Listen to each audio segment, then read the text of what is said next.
It was an ordinary day, until it wasn't. The sky hung heavy over the little riverside town, gray with the promise of a storm. But nobody expected the storm to strike the heart of one small family and leave behind a miracle that would be told for generations. 8-year-old Lily, full of life and curiosity, had wandered down the muddy path near the old canal.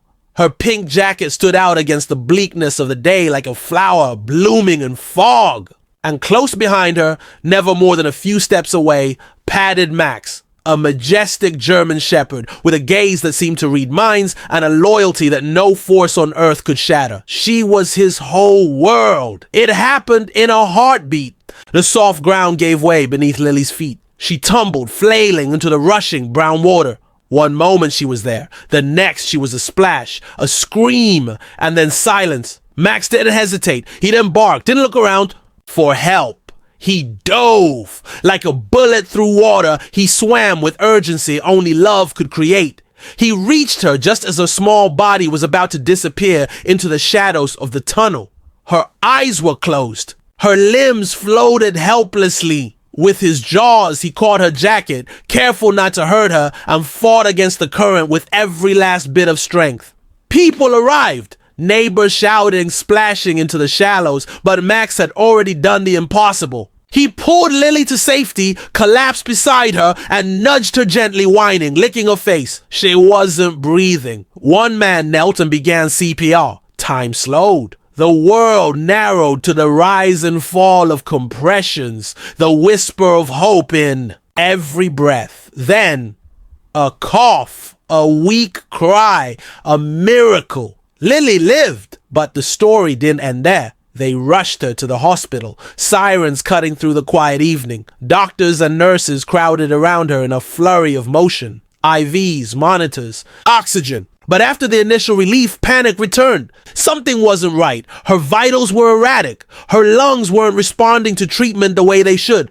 Her body temperature remained dangerously low, and she drifted in and out of consciousness, murmuring only one word over and over again. Max! The medical team ran test after test. They administered medication, performed scans, checked for brain trauma, but no matter what they tried, Lily's condition stayed the same. It was as though something inside her refused to wake. Hours passed. Her parents stood helpless outside the ICU doors, clinging to each other, desperate. And Max, muddy, soaked, exhausted, sat at the hospital's entrance, refusing to move. Security tried to keep him out. Nurses tried to coax him away, but Max wouldn't budge. Every time someone opened the sliding doors, he inched forward, his ears perked, his eyes scanning every face, looking for her. And then Lily's mother remembered something, a story from years ago. When Lily was a toddler, she had a fever.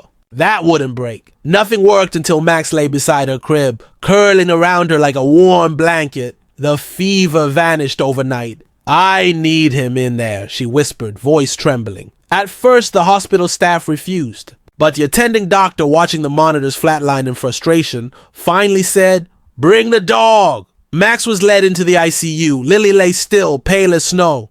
Machines beeped quietly. Her tiny hand rested limply by her side. Max approached. Slowly, not confused, not afraid, but knowing. He jumped onto the bed gently, curling his large body beside hers. He placed his head on her chest, ears low, eyes wide with something deeper than concern. It was love, a love that transcended species, that knew no words, only connection. And then it happened. The monitors changed. The beeping steadied. Her oxygen levels climbed. Her temperature began to rise, slowly then steadily. Doctors stared in disbelief. Nurses gasped. Her mother sobbed. Max licked her cheek once and Lily stirred. Her eyelids fluttered.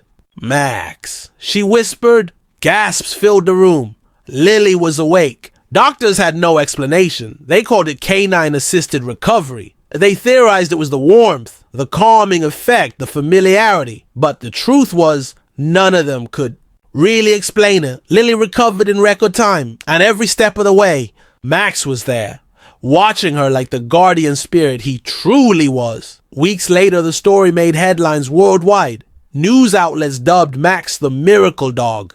animal behaviorists and doctors were invited to speak on television. Awards are poured in. Medals, honors, even a statue proposal from the local mayor. But for Max, it wasn't about any of that. All he wanted was Lily safe. And for Lily, Max wasn't just a pet. He was the reason she woke up, the reason her heart kept beating, her hero. Years later, when Lily stood at her high school graduation podium, she didn't thank just her teachers or parents. She looked out into the crowd and said, and most of all, I thank Max for never letting go. The audience rose in applause. In the front row, Max, now graying at the muzzle, let out a proud bark. And everyone smiled through their tears, because sometimes the greatest doctors don't wear white coats. Sometimes the strongest medicine is the steady heartbeat of someone who loves you unconditionally.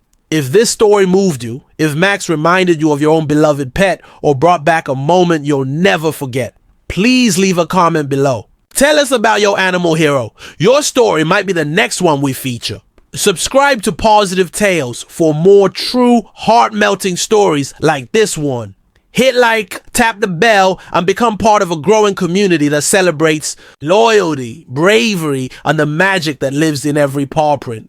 Because in a world full of noise, sometimes the softest bark speaks the loudest.